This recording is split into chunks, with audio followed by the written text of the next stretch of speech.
दोस्तों, रविवार के दिन माघ मास की पूर्णिमा पड़ रही है और पूर्णिमा के दिन यदि हम इस प्रकार के उपाय करेंगे तो हमारे जीवन में सफलता प्राप्त होगी। किसी के घर परिवार में धन की समस्या है, पैसे की समस्या है, तो आप इस उपाय को करें जिसके करने से आपको बहुत ही लाभ की प्राप्ति होगी। आपके घर में पैसा आने लगेगा, धन आने लगेगा। और किसी के घर में कोई बच्चा है, परिवार में बच्चा है, उसकी आंखों की रोशनी कम हो रही है, चश्मा उसके चेहरे पर लगा हुआ है, या उसकी याददाश्त कमजोर है, जो कुछ याद करता है वह भूल जाता है, तो उसके लिए भी पूर्णिमा की रात्रि में यदि यह उपाय करेंगे तो उसकी समस्या का समाधान होगा, उसकी समस्या दूर होगी। और यदि आपकी कोई मनोकामना है तो भी आप इस उपाय को कर सकते हैं। कुछ उपाय हम आपको बताएंगे। पहला उपाय होगा धन प्राप्ति के लिए, दूसरा उपाय होगा बच्चों के लिए, और तीसरा उपाय होगा मनोकामना के लिए। जो भी आपकी मनोकामना है वह सब पूर्ण होगी। और चौथा उपाय है रोग मुक्ति के लिए, बीमारी के लिए। घर में कोई बीमार व्यक्ति है, उसे दवा नहीं लग रही है, वह ठीक नहीं हो पा रहा है, तो उसके लिए भी पूर्णिमा के दिन बहुत ही अच्छा दिन है। इस दिन यदि यह उपाय करते हैं तो वह रोग से मुक्त हो जाता है, उसे दवाई लगने लगती है। तो दोस्तों, अब हम पहला उपाय बताएं। उससे पहले जो भी नए सदस्य हमारे इस वीडियो को देख रहे हैं, जिन्होंने अभी तक चैनल को सब्सक्राइब नहीं किया है, कृपया वे चैनल को सब्सक्राइब करें, लाइक करें और ज़्यादा से ज़्यादा शेयर करें तथा बगल में बेल आइकन बटन को दबाना ना भूलें, जिससे हम जो भी वीडियो बनाएं उन सभी का नोटिफिकेशन आपके पास में पहुंचे और हमारी सभी वीडियो का आपको लाभ मिल सके। तो दोस्तों, पहला उपाय है 5 कमल के गट्टे आपको लेने हैं और 1 बेलपत्र लेनी है और तांबे के पात्र में जल भरना है। जो आप बेलपत्र ले रहे हो वह कहीं से कटी पिटी नहीं होनी चाहिए, खंडित नहीं होनी चाहिए। यदि खंडित होती है, टूटी फटी होती है, तो उसका फल हमें प्राप्त नहीं होता है। तो इसलिए साफ सुथरी बेलपत्र आप लेकर के और जो 5 कमल के गट्टे हैं उसे आप जल के लोटे में डाल लीजिए। जल के लोटे में डालकर आप मंदिर में जाइए। मंदिर में जाकर के लोटे में जो जल है उसे समर्पित कर दीजिए। भगवान शिवलिंग को, यानी शिवलिंग के ऊपर चढ़ा दीजिए, बेलपत्र भी चढ़ा दीजिए और जो 5 कमल के गट्टे हैं वह भी आप चढ़ा दीजिए। चढ़ाते समय आपको चंद्रेश्वर महादेव का नाम स्मरण करना है। क्या नाम स्मरण करना है? चंद्रेश्वर महादेव। आप जल चढ़ाते जाएं और चंद्रेश्वर महादेव का नाम लेते जाएं। जब आपका पूरा जल भगवान शिव जी को समर्पित हो जाए तो जहां से पानी बह रहा है वहां से थोड़ा सा जल अपने लोटे में डाल करके अपने घर पर आकर के पहले तो सबसे पहले दरवाजे पर छींटा लगाएं, जो आपका मेन गेट है। फिर पूरे घर में आप छिड़क दीजिए। और यह कार्य आपको ध्यान रहे प्रदोष काल में ही करना है, पूर्णिमा के दिन प्रदोष काल में, जिसके करने से आपके घर में जो धन संबंधी समस्या है वह सब दूर हो जाएगी। अब दूसरा उपाय है बच्चों के लिए। आपके बच्चे पढ़ाई में कमजोर हैं या आंखों की उनकी रोशनी कम है, चश्मा उनके लगा हुआ है, तो उसके लिए आपको रात्रि 12 बजे यह उपाय करना है। सबसे पहले आपको अपने घर में खीर बना लेनी है। थोड़ी सी खीर आप बना लीजिए और रख लीजिए। और 5 पत्ते आप पीपल के तोड़ कर ले आइए। पीपल के पत्ते तोड़ कर ले आए और अपने पास रखें।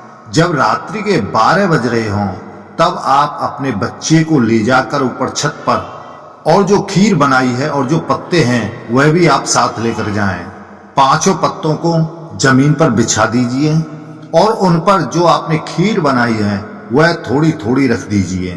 रखने के पश्चात जो बच्चा आपका कमजोर है, पढ़ाई में कमजोर है, याद उसे नहीं होता है, या उसकी आंखें कमजोर हैं, उसकी रोशनी कम है, आंखों से कम दिखाई देता है, चश्मा लगा हुआ है, वह इस उपाय को अवश्य करें। जब आप पत्ते पर खीर रख दें तो थोड़ी सी खीर पहले पत्ते से अपने बच्चे को खिलाएं और 1 मिनट तक चंद्रमा को देखने के लिए कहें, वह 1 मिनट तक चंद्रमा को देखता रहे। इसी प्रकार दूसरे पत्ते से थोड़ी सी खीर उठाएं और बच्चे को खिला दें, फिर 1 मिनट तक वह चंद्रमा को देखता रहे। इसी प्रकार 5 पत्तों से थोड़ी थोड़ी खीर उठा करके बच्चे को खिलाते रहिए और 1 मिनट तक चंद्रमा को देखने के लिए उससे कहें, वह चंद्रमा देखता रहे। तो दोस्तों, आप विश्वास मानिए, यकीन मानिए, उस बच्चे की याददाश्त बढ़ जाएगी और उसकी आंखों पर जो चश्मा लगा हुआ है वह कुछ ही दिनों में बिल्कुल हट जाएगा, और यदि नहीं लगा हुआ है तो उसे कभी भी नहीं लगेगा। और जो पत्तों पर बाकी जो खीर बची हुई है उसे प्रसाद के रूप में अपने पूरे परिवार में बांट दीजिए, पूरे परिवार को खिला दीजिए। और तीसरा उपाय है मनोकामना पूर्ति के लिए। जिसकी कोई कामना है वह पूरी नहीं हो पा रही है, वह इस उपाय को अवश्य करें। इसमें आपको करना क्या है, 1 चावल का दाना, साबुत दाना होना चाहिए, और 1 बेलपत्री का पत्ता। प्रदोष काल में आप किसी भी मंदिर में जाकर के और 1 लोटा जल आप ले गए आए।